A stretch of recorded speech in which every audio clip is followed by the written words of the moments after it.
And now for the Solid series. It's where I started, it's where a lot of people started. And you know what I have to thank for getting me into this series of terrorism, nuclear deterrence, and one man's journey to delve into a global conspiracy he has no hopes of comprehending? Pokemon.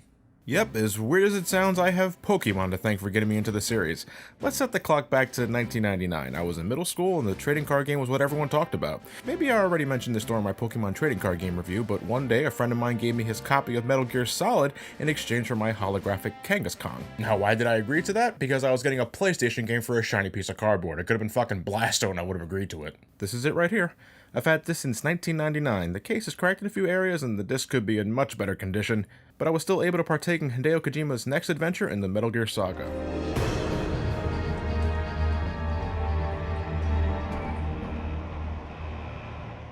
And speaking of Kojima, let's talk about what the man did between games. Metal Gear 2 Solid Snake was released in 1990, while Metal Gear Solid was of course released in 1998. Did he simply go into hibernation all those years? No. Kojima's worked on a number of unrelated games that, while they didn't have the same draw as Metal Gear, they're considered cult favorites nonetheless. There was Snatcher, an adventure game with cyberpunk elements initially created in 1988 for the PC 8801, with Americans not seeing it until 1994 for the Sega CD. And then there was Police Nauts, another adventure game exclusive to Japanese markets with emphasis on sci-fi and film noir, released in the mid-90s for the NEC PC 9801, the Panasonic 3DO, the PlayStation, and the Sega Saturn. I'd love to take a look at these two at some point, especially Snatcher. I've heard good things about that one. These two, along with Metal Gear 2 Solid Snake, firmly established that Kojima just wasn't into creating games, he wanted to tell stories. Remember, the man wanted to be a film director at first, but he decided to use video games as the basis to share his concepts, and starting with the Metal Gear Solid series, it really begins to show. Everyone knows it. The Solid series is known for a lot of things: stealth, cardboard boxes, mullets, and a shitload of dialogue. We're not at the worst of it yet, but Metal Gear Solid is certainly chattier than every other game Kojima has produced before it, and this is a precaution I throw out now. If you're thinking of getting into the series at all, if you haven't already, prepare yourself. At many points it will feel like you're watching a movie instead of playing a game. This is no Mario Brothers, this is no Sonic the Hedgehog, it's not even Final Fantasy. This is Metal Gear Solid, a Hideo Kojima game.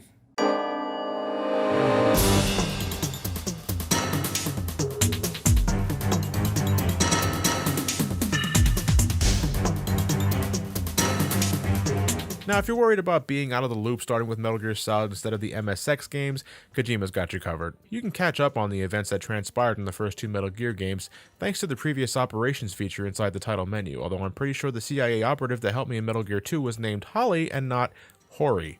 Oh dear. And before I begin my plot summary, I just want to note that these videos are not going to be super in-depth studies of Metal Gear's themes or about what it's trying to achieve with its abundance of political and social commentary. I'm looking at these games with a very general set of eyes. After all, if you're a fan of the series, then you already know what you like about the games, but can I recommend them to an average Joe who doesn't know what a Metal Gear is? Well, let's find out, and this one's pretty loaded.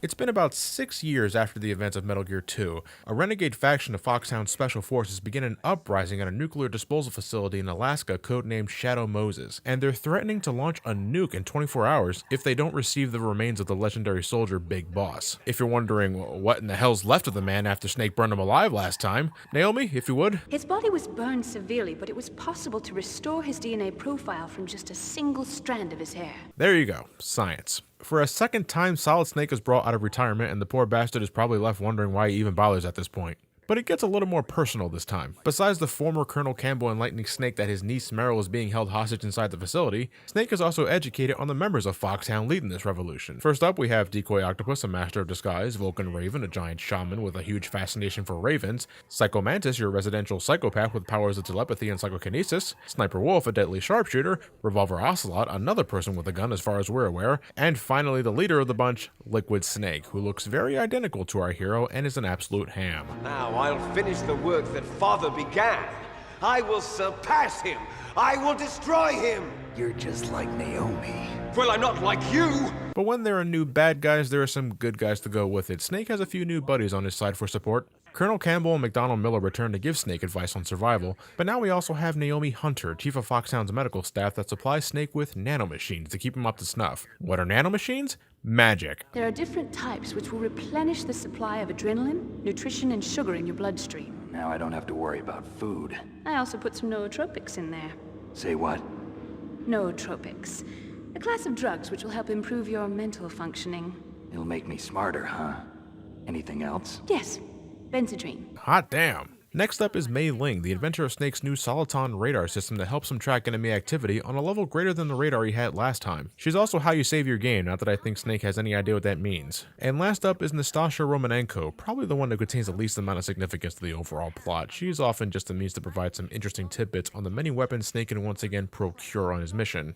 Snake is sent to Shadow Moses for two primary reasons. One, to rescue the DARPA chief, Donald Anderson, and the president of Arms Tech, Kenneth Baker. The second reason is to find out if Liquid Snake and his friends are full of shit and actually have a means to launch a nuclear weapon. Unfortunately, they do. Not long after infiltrating the base, Snake locates the DARPA chief, and he informs Snake on the new model of Metal Gear, codenamed Rex. It's huge, it's bipedal, and it can launch a nuke to any point of the world. We're 2 videos in and I'm already getting deja vu. The DARPA chief and Kenneth Baker were kidnapped because Foxhound knew of the 2-part detonation code the two men shared to make it possible to launch the nuke, and much to Snake's dismay, they already figured out the DARPA chief's half of the code.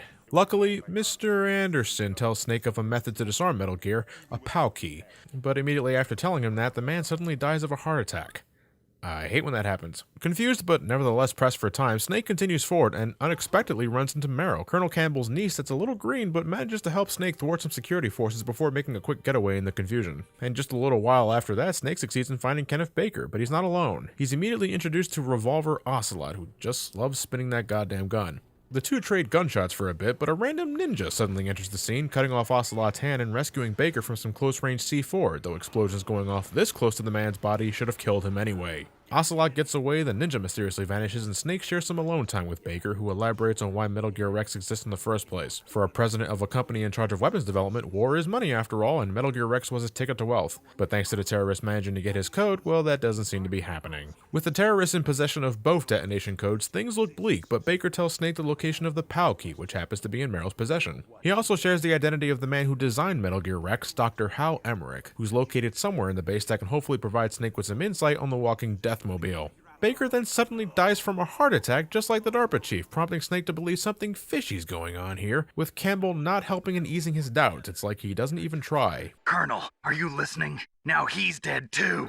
I have no idea. Don't lie to me. Snake is quick to make contact with Meryl after looking at the back of the CD case, and the two spend some time getting to know each other. They agree to physically meet up so they can make their way to the communications tower, but along the way Snake encounters Vulcan Raven, taking the hero head on inside a fucking tank, which Snake then counters with nothing but grenades. But it works, and Snake even runs into the ninja again while looking for Dr. Hal Emmerich, with the mysterious cyborg claiming to know Snake, prompting a hand-to-hand battle. The ninja is then revealed to be Gray Fox, who didn't quite die after Metal Gear 2 and became a cybernetic ninja after being experimented on for 4 years. Something Naomi Hunter seems to know more details of, but noticeably hesitates to elaborate on when asked. Snake and Hal Emmerich finally meet, with Hal turning out to be a totally oblivious geek, a man who yearned to use science to help people thanks to his love of anime, completely unaware that his ultimate creation is being used to launch nuclear weapons instead. This kinda destroys him inside, but Snake snaps him out of it and they agree to work together to stop Metal Gear Rex from launching. Hal even gives himself the code name of Otacon, named after an otaku convention. Snake is able to locate Meryl after staring at some asses for a bit. That makes more sense in context, believe me. Meryl hands over the POW key to Snake and the two begin to head out, but not before getting mind-fucked by Psycho Mantis, using all sorts of creative methods to break the fourth wall. You like Castlevania, don't you? But he's dealt with eventually, allowing Snake and Meryl to move forward. But then Meryl gets shot multiple times with a sniper rifle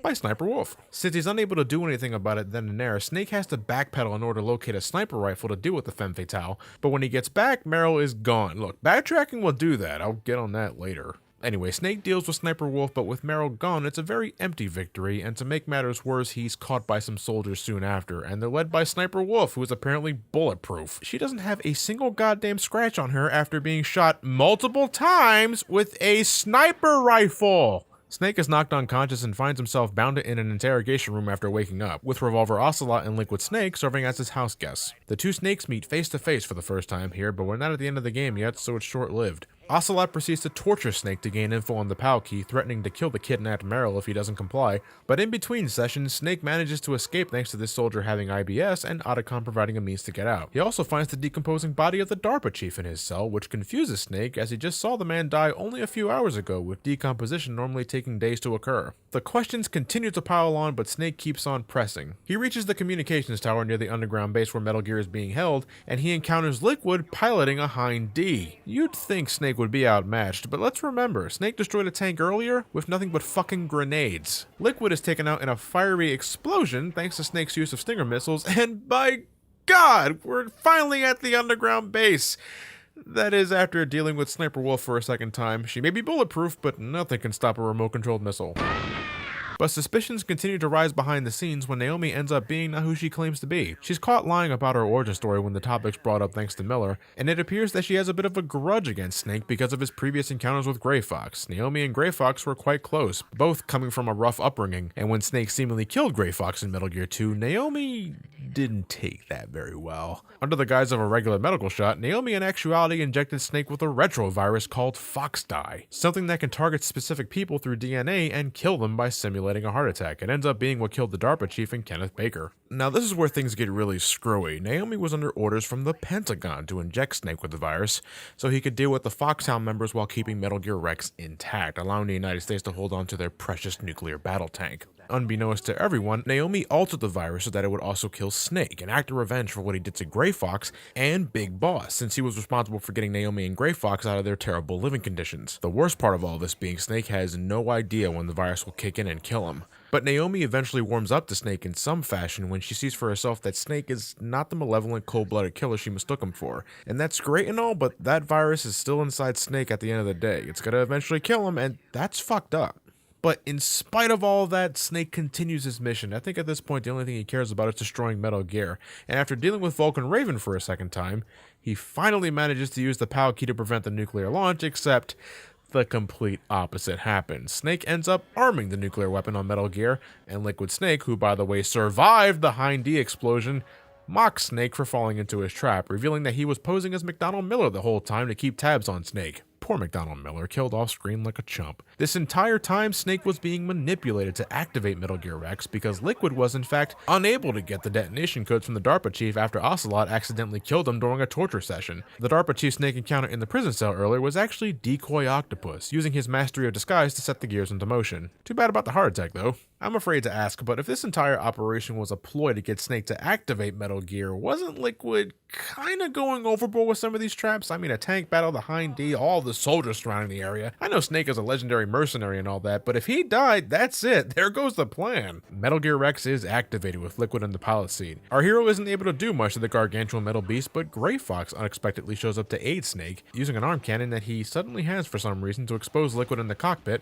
allowing Snake to attack him directly with Stinger missiles. Unfortunately, this cost Gray Fox his life, and he soon amounted to a stain on the floor. Snake is finally able to destroy Metal Gear Rex, but Liquid again survives the blast and then proceeds to dump a shitload of info on Snake all at once. There's a reason these two look identical. They're both the result of Les Enfants Terribles, a scientific experiment where clones of Big Boss were created to replicate his amazing abilities as a soldier. Liquid, however, views himself as the inferior clone while considering Snake to be the dominant one, so he wants Snake out of the picture while also fulfilling Big Boss's dream, using his remains to perfect his soldiers and create a world full of war, giving them purpose and all that, outer heaven. I am so exhausted by all this exposition by now that when Snake and Liquid have one last battle on top of the damaged Metal Gear, I'm doing everything I can to clobber the shit out of him for making me listen to him rant. Liquid falls to his death and Snake finds Meryl remarkably alive. They can't spend too much time together though, as Shadow Moses is being bombed to hell with airstrikes that were ordered from the Secretary of Defense, revealed to be the one behind the Fox Dye injection and wants to cover up the existence of Metal Gear and everything that occurred on the island with a nuclear strike. Snake and Meryl find an escape route and take off via a commandeered jeep, but Jesus Christ, Liquid is once again alive to give our hero shit. He's an android. He's gotta be a fucking android. That or he has auto life, but no, he's human after all. Liquid collides with their jeep and has the two lovebirds pinned to the ground, but before he can finish them off, Liquid is finally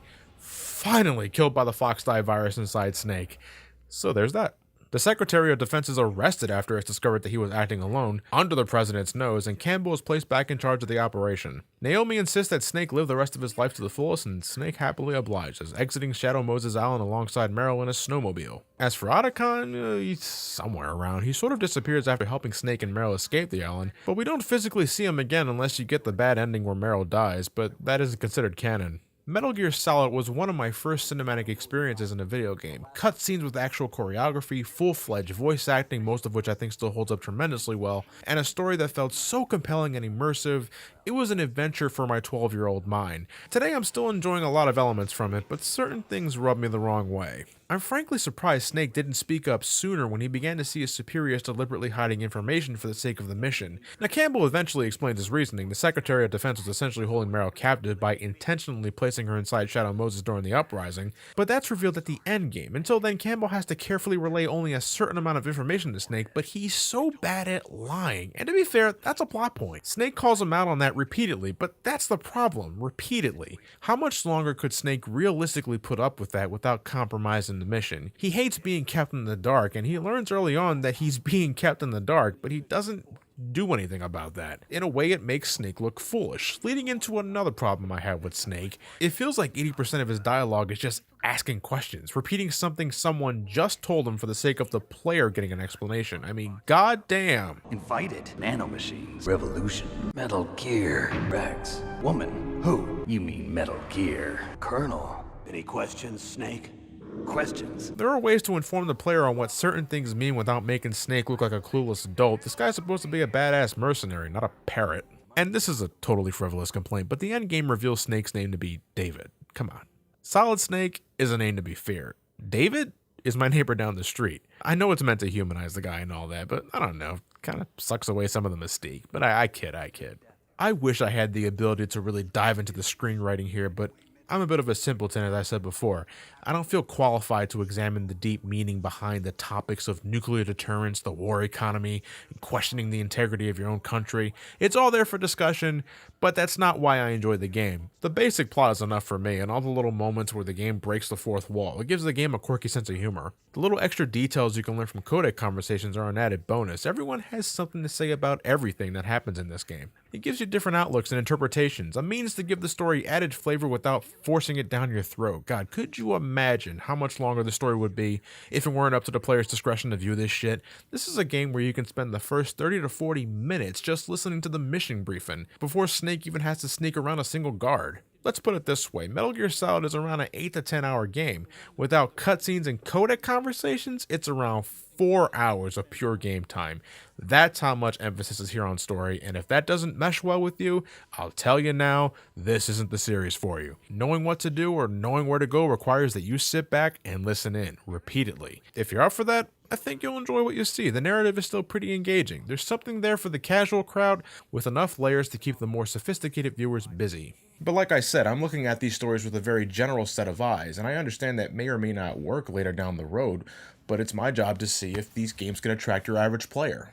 Now for the actual video game of this video game. I feel this is a nice continuation of what Metal Gear 2 established. Snake has always had a multitude of ways getting by undetected, but observing your surroundings is more important than ever now that we're working on a 3D space. Your new Soliton radar system allows you to see your enemy's field of vision, including the range of surveillance cameras, but only when they're in the range of the radar. So utilizing the camera is a crucial element. You can press up against walls to get a different perspective, you can crouch to lower your visibility, and what is undoubtedly the most important feature added here, you can observe things in first-person mode. In a game where getting spotted means an assload of guards swarming you, it's vital for you to always look out ahead of you. It's the only way you'll know what's up ahead during those times where your radar gets jammed, and when you're playing on a higher difficulty where you don't have a radar at all. Every major area of Shadow Moses will have something different for Snake to deal with some gimmicks returning from the MSX games like electrified floors and pitfalls, though thankfully those are much easier to avoid now.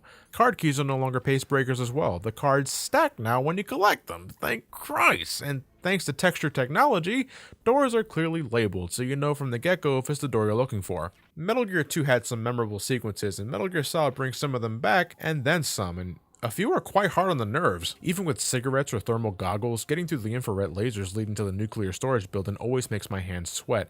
And when you're actually in the storage building, there's this part where you can't be seen or use weapons, otherwise the room seals off and you begin choking on poison gas. My fingers never look forward to the torture sequence. You mash the fuck out of the circle button to keep your health up, and Ocelot zaps you a lot of fucking times, and if you don't want the bad ending, you can't give up.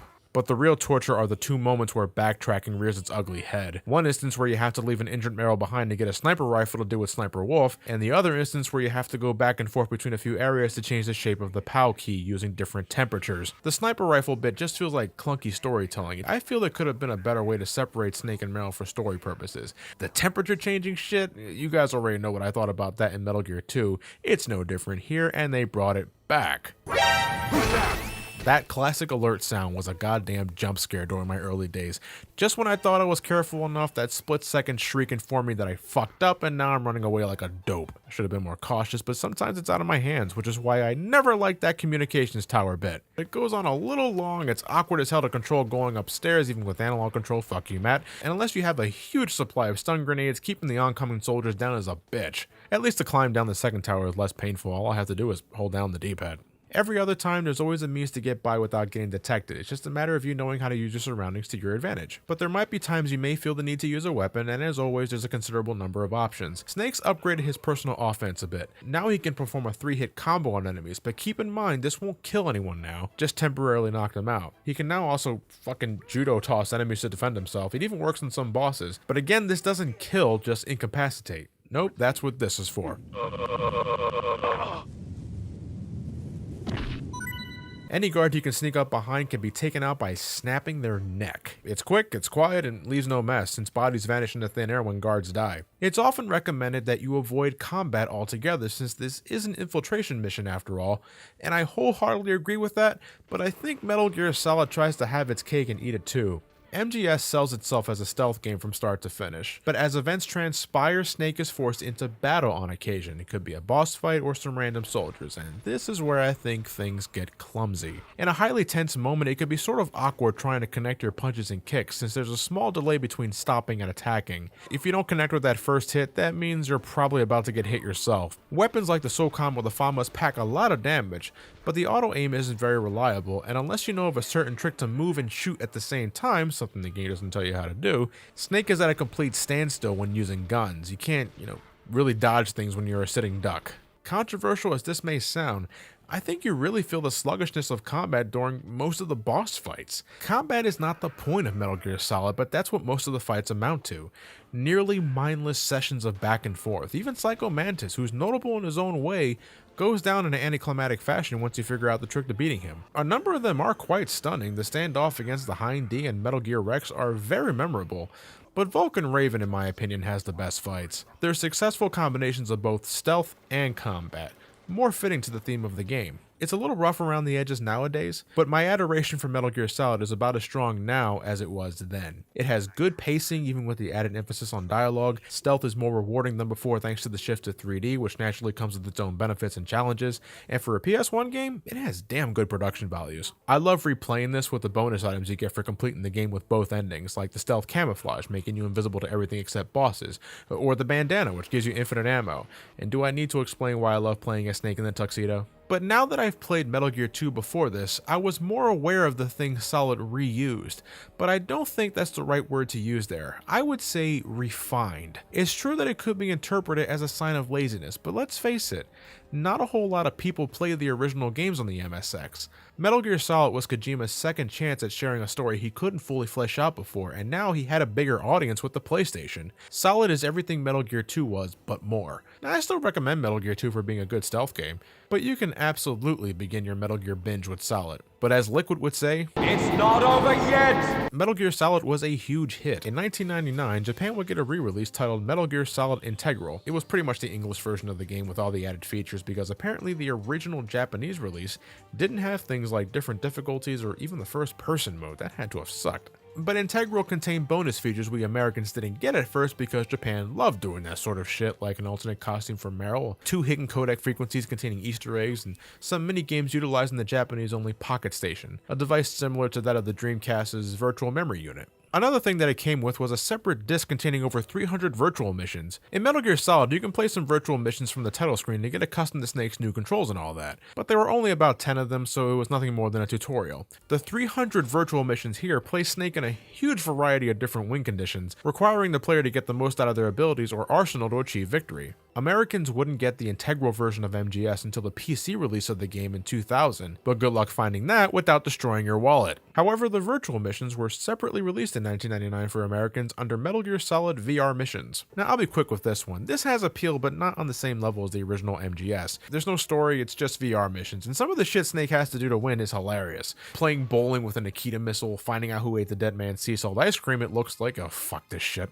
How about battling 100-foot genome soldiers? Because you never know when Snake's gonna run into those. VR missions has humor, and I love that, but there's very little substance here for something that shares the Metal Gear name. It's also odd that despite being on the cover and title screen, Gray Fox is only available in 3 of the 300 missions, and you have to play so many other missions just to unlock these, and they're not even that fun, honestly. I guess I can kill the rest of my time taking pictures of Naomi and Mei Ling. This is an odd time sink, but it's funny to imagine Snake as a freelance photographer. Yeah, that's good, Naomi. You're lost, you're confused, you're thinking about revenge. Yeah, type on that keyboard. I bet you're not even really typing anything, but nobody knows about that, Aha, you just went on Google Images with Safe Search off, didn't you? Yeah, I didn't even know I could bend that way either. Yeah, that's it, Mei Ling. Walk in place. It's like a reverse moonwalk, which I guess is like regular walking, but yeah, hold still and done. It's good for a distraction, and it doesn't cost much to get now. You can get it for about $6 on the PlayStation Network, and you can get Metal Gear Solid on the PSN as well. That goes for around $10. For the final game of today's video, let's take a quick look at Metal Gear Solid The Twin Snakes, the 2004 remake for the Nintendo GameCube. I was going to wait until after I covered Metal Gear Solid 2 to go into this one, but I might as well do it now while the topic is Metal Gear Solid 1. Silicon Knights of Eternal Darkness fame was put in charge of bringing the PlayStation Classic to the purple lunchbox, sporting a retooled script and higher quality graphics. The story is exactly the same as before, but holy mother of God, did someone love the shit out of The Matrix. The cinematography is extremely over the top, exploding with dramatic slowdown, intense camera work, and more stylized action that can make Bayonetta blink. As an action game, it's fantastic. As a Metal Gear game, it's fucking ridiculous. Snake jumps off of an active missile launched by the Hind D just so he can get a good shot. When Metal Gear Rex activates, Snake's first line of offense is to attack the giant fucking thing head on. What the fuck did he think he was going to accomplish there? But by far the most over-the-top part is when Kenneth Baker tells Snake he forgot Meryl's Kodak number. Sorry, I forgot. Damn! Jesus, Snake, calm the fuck down. It's not something I find offensive. I'm not that much of a die-hard Metal Gear fanboy who can't dare to look at a different interpretation. But if you're into the more down-to-earth tone of Metal Gear Solid, where magical ravens appear out of thin air, random cyborg ninjas show up, and having the ability to destroy a tank with nothing but grenades, Twin Snakes may make you raise an eyebrow. You've been playing Super Mario Sunshine, haven't you? But updated graphics are only a part of what you're getting. All the new gameplay features introduced in Metal Gear Solid 2 Sons of Liberty were implemented, leading to a sort of hodgepodge of the two. I'm going to go more into detail on what those updates are in the Metal Gear Solid 2 review, but I can say right now, they absolutely break this game in half. They didn't change the level design to accommodate the new features, so Snake is kind of overpowered now. Being able to drop down ledges and hang on rails is another means of avoiding detection. The ability to shoot with guns in first person mode, this right here breaks the game by itself. And they give Snake new tranquilizer based weapons, so he can put guards to sleep from a distance without having to kill anyone. The AI was given upgrades as well. They can spot Snake from further distances and different altitudes, and they can beef up security if they see something suspicious or see one of their men down. Yeah, bodies don't disappear now, so if you put someone to sleep or kill them, you gotta do something with that body if there are still other guards around. But even if you do that, their superiors over the radio may notice something's up when they don't get a response from their team. Twin Snakes has all of the workings to make an intense stealth game, but the foundation it was based on didn't have all these new features in mind, and without retooling that level design, the result is a very easy version of the original Metal Gear Solid. But it can still be a great time. Hey, they even fixed some of the backtracking problems I had in the original. You can pick up a sniper rifle much faster to deal with Sniper Wolf, and changing the temperature of the PAL key can all be done in the same room now. Thank you. It's definitely worthy enough to place inside your Metal Gear collection, but don't lose sleep if all you have is the PS1 game. It's also not cheap for an old game. I spent around $50 to get this, and I can't find it at a lower price anywhere else. Man, it's been a long time since I made 2 hefty videos in a row. I think I'm out of practice, and we're not even halfway done yet. But maybe things will get easier next time with Metal Gear Solid 2: Sons of Liberty. Thank you for watching. Have yourselves a fantastic night, and take care.